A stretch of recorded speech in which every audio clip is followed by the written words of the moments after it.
We're looking at homework from section 5.1. This is question number 19. A standardized exam's scores are normally distributed. In a recent year, the mean test score was 20.6 and the standard deviation was 5.5.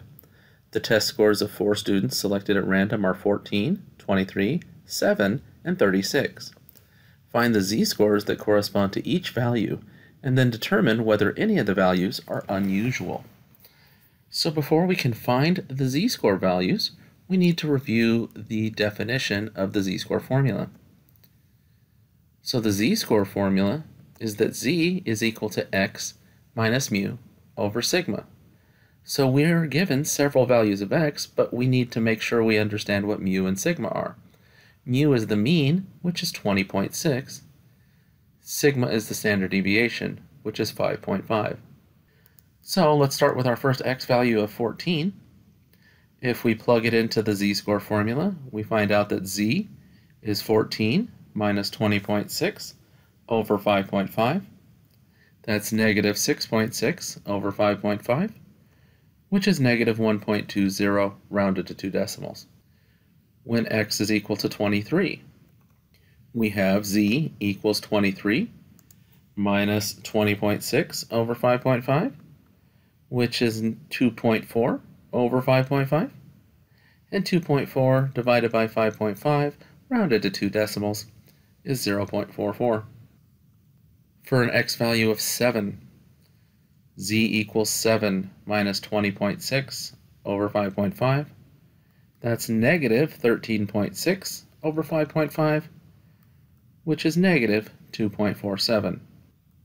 And when x is 36, we have z equals 36 minus 20.6 over 5.5.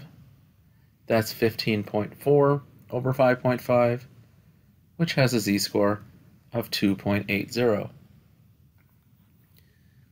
The last question asks, which values, if any, are unusual? Select the correct choice below, and, if necessary, fill in the answer box with your choice. So, remember what we said when we learned the empirical rule. Any data value that's more than 2 standard deviations away from the mean is considered to be unusual. Well, the z-score represents how many standard deviations a data value is away from the mean. So any z-score that's more than 2 or less than negative 2 would be considered to be unusual. We have 2 of those here, negative 2.47 and positive 2.80.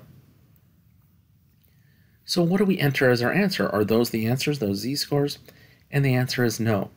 If we read the way the problem is written, we understand what we're supposed to enter. It says find the z-scores that correspond to each value and determine whether any of the values are unusual. So it separates out the z-scores from the values. The values are the actual test scores that were given to us in the problem. So which test scores were unusual? Well, that would be the 7 and the 36.